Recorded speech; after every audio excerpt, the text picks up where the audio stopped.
First of all, in your love relationship sector, I have this card about control, okay? This is the Four of Pentacles, and I usually look at this card hanging on to earthly possessions, feeling a little bit paranoid that things are going to be ripped away from us, feeling like we need to cling on to everything that we have, and also almost like viewing other people as possessions, and almost viewing it's like being very closed off to the point where we need to be very protective. We need to take care of what's ours, which is honorable, and honestly, it's a good trait.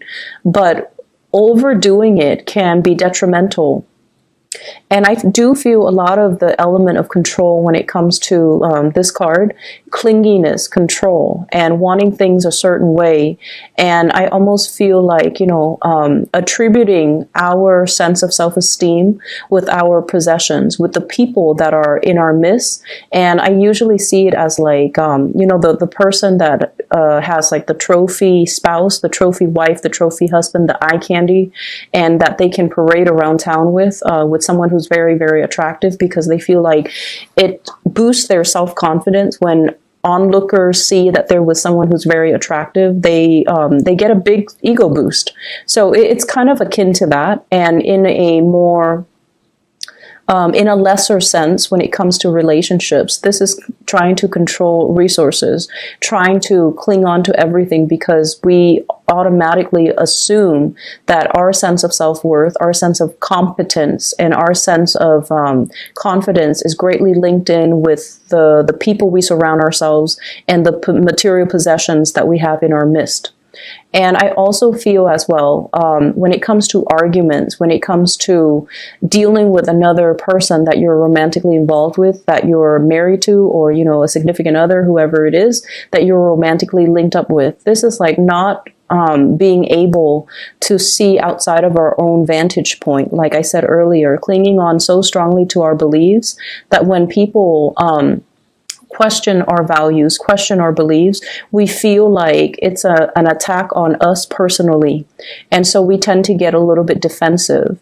And a lot of the times, the things that we are very defensive about are things that we know to be true about ourselves. And that's why it's like touching a sore spot that we don't want to look at. It's like touching something we have swept under the rug that somebody is now poking at, and it makes us uncomfortable. So if there has been, arguments and things like that, where a partner has somewhat like triggered or found your soft spot, these are areas that you have to work on rather than getting defensive. Maybe it's time to, say like, let's take a break from this. Let me ruminate over what you have just said, and then I'll come back to you at a later date, detaching yourself so that you can do some inner examination, and that so you can figure out why these are such trigger topics for you, and why issues of control and dominance are playing out in your relationships. I feel like for many of you, it's like either side of the coin. You might be attracting people who are kind of like impulsive, or they're like trying to plan out everything for you in your life. So they might be encroaching, like crossing over your boundaries, or not respecting your free will. And so you have this defensive stance up all the time regarding a relationship partner, where you're trying to maintain your space and you're trying to take control of your own life. And then for others, there's this issue of, control and things like that coming in your relationship that you're exuding towards another partner. The partner that you're dealing with shows up here as the Six of Swords. This is somebody that has been through hell and back, okay? They've got a really interesting backstory. So if you're dealing with someone that has been through like a lot of tumultuous childhood, a lot of dealing with, a lot of relocation, moving from one place to the next, they've never had a place where they can call home. They've never had a place or a family, or even like a love relationship that accepts them for who they are. And I feel like this is a partner that has been through so much in their own lives that it's hard for them to believe in love. It's hard for them to believe in, soulmates and stability and even, permanence, okay? I usually think of this as a refugee card. It's somebody that had to be uprooted against their will from their place of familiarity and safety, and they have to venture off into a new land. And usually this indicates as well people of different nationalities, interracial dating, people of different cultures coming together, and automatically, whenever that happens, there's always going to be ideological differences, cultural differences, even cultural rifts and cultural divides that can be very difficult to overcome. And if there are linguistic differences, or they're saying difficulties, but I'm hearing, well, it could be both. If there has been communication difficulties due to linguistic differences between the two of you, I feel like that's another issue that's kind of like, it's like another level of that lattice on top of the existing problems in the relationship. So you're dealing with someone who has, he or she has had to overcome a lot of trials and tribulations in their own life. They are very self-made. They don't sit around and whine and complain over things. They just get things moving. And I almost feel this need for someone who you're involved with. They're constantly moving so that they don't have to process things, so that they don't have to feel things, because their emotions can be so overwhelming. If they took the time to really, see a therapist or to really vent, it's like it would open up a floodgate of emotions, and they're not really ready to do that. So you're dealing with a partner who might be very broken, very injured. They're moving away from that. They're sailing away from it, and they're coming into calmer waters, and they definitely feel there is a lot of safety with you. They definitely feel like there's safety, there's a purpose, and they're trying to build that permanence with you. So rest assured that you're with someone that's not going to be leaving, and you're with someone that finds the comfort and home in you. And at the same time, it's going to be a very slow process for this person to heal from whatever situation they've had to contend with in their past. And so, they're coming from a space where they might be a little bit downtrodden and broken. They're coming away from it. But I also feel like there's a very strong sense of protection that you are giving off towards this person.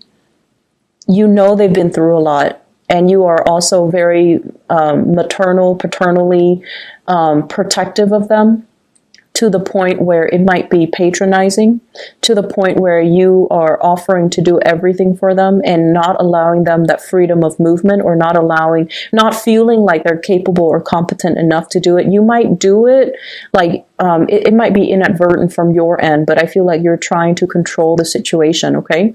I usually see this combination as like controlling elements seeping into the relationship. One person might feel like it's healthy, but the other person, I feel like, feels like it's stifling. So be very careful about that. If that's your energy that you're bringing to the table, be careful in identifying that early on. If that's an energy that you feel coming from a prospective suitor, or somebody that you're dealing with long term. The energy is very subtle, but it can be very toxic in the long run if you're not careful. Okay, if you don't nip it in the bud, it's going to escalate. So be careful about that. I also feel as well, others of you who are dealing with another person who's a lot more, I want to say a lot more stable, is looking for permanence, is looking for kind of like home, okay? We have here the Queen of Wands, and this is a fire sign, Sagittarius, Aries, or Leo. And it's also echoed in this card here. This is the Knight of Wands, okay? Somebody who is foreign to you. So from a foreign land, a foreign location, a foreign country. This is somebody that is a Sagittarius, an Aries, or a Leo, sun, moon, or rising. And what I feel coming in with this card is, this is somebody that's really, really, really fun to be with, okay? They exude a lot of excitement, a lot of passion. There could also be a lot of chemistry between the two of you. And the energy is really, really strong. They're very proactive. They get a lot of things done in their lives. They're kind of on top of this hill, like, I've made it. I'm now scanning around for a suitable partner, but somebody needs to be on my level. Otherwise, I'm not going to date them. So this is somebody who is quite picky. And if someone doesn't really, they're on a hill, so they have a lot of prospects, right? They're looking at things from a bigger, larger vantage point or a higher vantage point. And I feel like they see what you're about, and they need you to kind of like walk up this hill and meet them halfway, or they need to know that you're on their level in order for you to invest in them. And on your level doesn't mean material wealth. On your level doesn't mean, professional like achievements. It basically means wanting the same things. Wanting adventure, wanting expansion, wanting to, explore the world and look at the world as a playground rather than, just going through the motions, work and home, and rather than looking at the world with a pessimistic view. I feel like they want an equal partner in fun and adventure, and I feel like they're going to be a really good person to travel with. They're a good person for you to expand your worldview, your consciousness with. This is not somebody who is narrow-minded, okay? I feel like, they have their preconceived notions, like what the world is supposed to be, but they also make a lot of allowances for other people. They tolerate. I am getting like a very tolerance, a very understanding, a very maternal vibe with this person, where they care about people. They care about humanitarian ideals and goals. And I feel like they connect to people not as foreigners or like you're from this country, you're from that country, but they have this sense of collective consciousness where they see everybody as a human race, and they don't have any prejudice. They don't have any narrow-mindedness or tunnel vision when they deal with other people. And I feel like for them, there's also this innocent, trustworthy, and trusting energy that they bring to the table where they don't really believe anyone is out to hurt other people. So you might think it's naivety, but I feel like it's more giving everyone the benefit of the doubt. So you have someone that is really, it's like providing a breath of fresh air in your life and a fresh perspective. And because of that, I almost feel like they're really exciting to be around. And I feel that you are trying to build wealth with this person, okay? I have here the Ten of Pentacles. This is an escalation in the relationship. The way that this card is depicted is almost like castle in the clouds, right? Castle in the clouds, dreaming and conjuring up, this ideal family image, this sort of like a grand match between two people where the two people have the same educational level of attainment. If, for example, you have a PhD, they have a PhD. If you have a master's, they have a master's. If you have a law degree, they might be, if you're a lawyer, they might be a doctor. It's somebody who's very, very similar in professional achievements, educational achievements, someone who is a really, really good match. And for those of you who are in arranged marriages, I feel like your parents or whoever is setting you up might have somebody in mind for you who is a really, really good match. So a really suitable match for you, not just materially and professionally, but also a very good match for you on a spiritual level, and that will really allow you to grow and have a really fun relationship as well as a stable, suitable relationship. When I look at this card, I think about royalties and how back in the days, people kind of like, it's like a political marriage. But I feel like with this card and with the energies that it's wedged in between, you're meeting somebody that is a really good match for you. And I feel like there is this nesting instinct that's going to come naturally to the two of you, okay? Nesting instincts, people assuming their specified gender roles. So even for same-sex couples, it's almost like one person will step up and assume the feminine role, the other person will automatically then assume the masculine role. So whatever that means to you in every relationship, even same-sex relationships, we kind of need to embody the yin and yang energy in order for the energy to flow well. And I feel like there's this natural affinity that you have with another person where one person embodies the yin energy and the other person that yang energy. And so things will move along very, very smoothly. And as a result of that, we're going back to the first card. This is about, relinquishing control. This is about allowing your partner the freedom and also the opportunity to step up and, take control of situation, or also allowing, the natural flow of who's in control and who's relinquishing, just allowing that to naturally calibrate between you and another partner rather than forcing a connection, rather than, having it a specific way. I do feel for many of you in relationships, you are at a point where you are trying to, your nesting instincts are kicking in. You are trying to build something with a relationship partner. So you might be conscious or, a lot more aware about your spending, which is a good thing. You are a lot more conscious about saving up. You are a lot more conscious about, taking care of your relationship partner, wanting to purchase a property, wanting to buy a house, wanting to buy a car, wanting to, save up for the children's college funds. So you're doing practical things to sort out and balance out your resources just so that you can pass some things along, pass down a legacy, pass down an inheritance, and leave something of lasting value to your children because somebody is triggering this nesting instinct within you. In other areas of your life, I do have a spiritual advice that's coming into the picture for you. And I feel like for some of you, and I know it's supposed to be, spiritual advice, but I'm seeing it here, so I'm just going to say it. I feel like you have an ex that's still haunting you for some of you, and you have moved away from it, but I feel like you can't be rid of them.